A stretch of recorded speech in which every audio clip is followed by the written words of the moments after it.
વાલા ભાઈઓ અને બહેનો, આપ સર્વને લોગોસ બાઇબલ સ્ટડી તરફથી હું પ્રેમી સલામ પાઠવું છું. અને આજનો દિવસ 26મી એપ્રિલ 2024 અને શુક્રવારનો આ નવો દિવસ આપણા જીવનમાં પ્રભુએ બતાવ્યો છે, તો આપણે પ્રભુનો ખૂબ આભાર માનીએ છીએ. આજે જે પ્રોમિસ છે એ ગીતશાસ્ત્ર તેનો 30મો અધ્યાય અને બીજી કલમ 30 અને 2 કલમ. હે યહોવા મારા દેવ, મેં તને અરજ કરી અને તે મને સાજો કર્યો છે. દાઉદ પોતે આ ગીતમાં પોતાનો અનુભવ રજૂ કરે છે કે તું મારો દેવ છે, મેં તને પ્રાર્થના કરી અને તે મને સાજો કર્યો છે. અહીં આગળ જે બાબત લખવામાં આવી છે કે માણસના જીવનમાં મુશ્કેલીઓ આવે, પ્રશ્નો આવે, વિઠંબણાઓ આવે, કસોટીઓ આવે, પરીક્ષણો આવે, અસલામતી આવે, અકસ્માત થાય કે બીમારી આવે કે ભયંકર રોગ લાગુ પડે, આ બધી બાબતો બનવાની શક્યતા આપણા શારીરિક જીવનમાં છે, કારણ કે શરીરનું જીવન છે, શારીરિક જીવન છે. મેં કેટલાક સમય પહેલાં એક પુસ્તક વાંચેલું. એ પ્રભુના સેવકે લખ્યું છે કે શા માટે મારા જીવનમાં માંદગી કે બીમારી? અને એમાં એક જ જવાબ કે ઈશ્વરે આપણા જીવનમાં માંદગી આવવા દીધી છે, તો એની પાછળ ઈશ્વરના મહિમાનો હેતુ છે. ઈશ્વરના મહિમાનો હેતુ છે. યોહાનની સુવાર્તા 9મા અધ્યાયમાં પેલા શિષ્યો અને ઈસુ જતા હતા અને પેલો અંધ ભિખારી હતો. ત્યારે શિષ્યોએ ઈસુને પૂછ્યું કે આ અંધ કેમ જન્મ્યો? એના મા બાપના પાપને લીધે કે એના પાપને લીધે?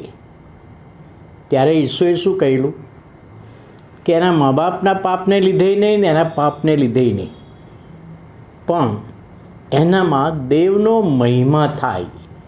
એટલે આપણે ગમે તેવી ભયંકર માંદગી બીમારી હોય, અત્યારે ઘણા બધા કેન્સરના પેશન્ટ છે, ઘણા બધાની મુલાકાત પણ અમે કરી. તો પ્રશ્ન થાય કે કેમ કેન્સર જેવી ભયંકર બીમારી આપી? પણ એની પાછળ ઈશ્વરનો હેતુ છે કે પ્રભુ સાજાપણું આપનાર છે અને પ્રભુનો મહિમા પ્રગટ થનાર છે. ત્યારે અહીંયા દાઉદ કહે છે, મારા દેવ, મેં તને અરજ કરી. હવે પહેલી બાબત તો યહોવાને મારા દેવ તરીકે, મારા પ્રભુ તરીકે એ સંબોધન કરે છે. હવે જ્યારે આપણે પ્રભુને પ્રભુ કહીએ છીએ ત્યારે એની પાછળનો ચોક્કસ અર્થ સમાયેલો છે, જે કદાચ આપણે ન પણ જાણતા હોઈએ.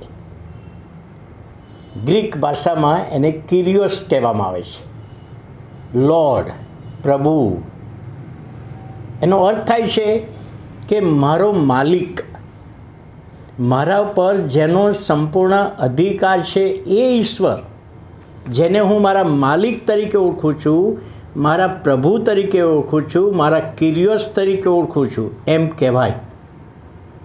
હવે જ્યારે માલિક શબ્દ આપણે સાંભળીએ ને ત્યારે એની પાછળ કેટલીક બાબતો છે કે જો આપણે ઈશ્વરને માલિક તરીકે ઓળખીએ છીએ, માલિક તરીકે સ્વીકારીએ છીએ, મારા પ્રભુ તરીકે કે જેનો મારા જીવન પર સંપૂર્ણ અધિકાર છે, તો એને પસંદ પડે એવું જીવન જીવવું પડે. માલિકને દાસ હોય તો દાસ કામ કરે, પણ માલિકને પસંદ પડે એવું કામ કરવાનું. બીજી બાબત કે માલિકનો હુકમ માનવો પડે.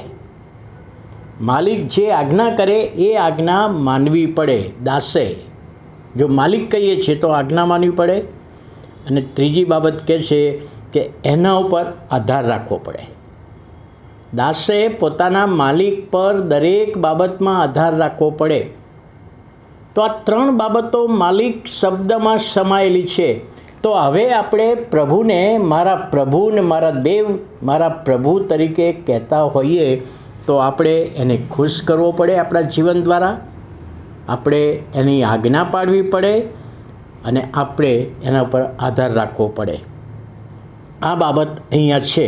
અને દાઉદ કહે છે કે મારા દેવ, મારા પ્રભુ, મેં તને પ્રાર્થના કરી અને તે મને સાજો કર્યો છે.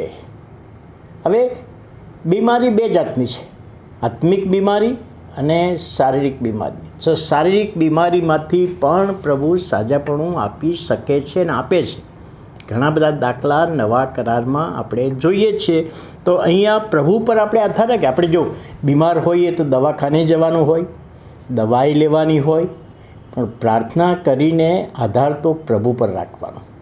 એ બાબત અહીંયા પ્રોમિસમાં છે કે તું મારો પ્રભુ છે, મારો દેવ છે, હું તને પ્રાર્થના કરું છું અને તું મારી પ્રાર્થના સાંભળીને તે મને સાજો કર્યો છે કે સાજી કરી છે. તો વાલા ભાઈઓ અને બહેનો, કોઈક એવી માંદગી બીમારી છે તો પ્રભુ કહે છે મેં તમને મૂકી દીધા નથી, હું તમારી સાથે છું, તમને સાજાપણું આપનાર છું. મારો મહિમા પ્રગટ કરવાને માટે બીમારી આવી છે અને એ બાબત આપણે આ પ્રોમિસમાં સ્વીકારવી પડે. તો પ્રભુ આજનું આ પ્રોમિસ સમજવામાં આપણા બધાની સહાય કરે. પ્રાર્થના કરીએ. ભલા પ્રભુ, અમે તમારો આભાર માનીએ છીએ, તમારા નામને ધન્યવાદ આપીએ છીએ.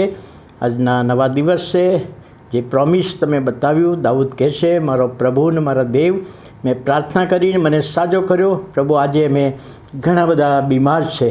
પ્રત્યેક બીમારને માટે દવાખાનામાં દાખલ હોય, ઓપરેશન કરવામાં આવ્યું હોય કે રજા આપી હોય ને ઘરે હોય, દરેકને માટે અમે પ્રાર્થના કરીએ છીએ. સાજાપણાના દેવ, તમે સાજાપણું આપો, તમારો મહિમા પ્રગટ કરાવો.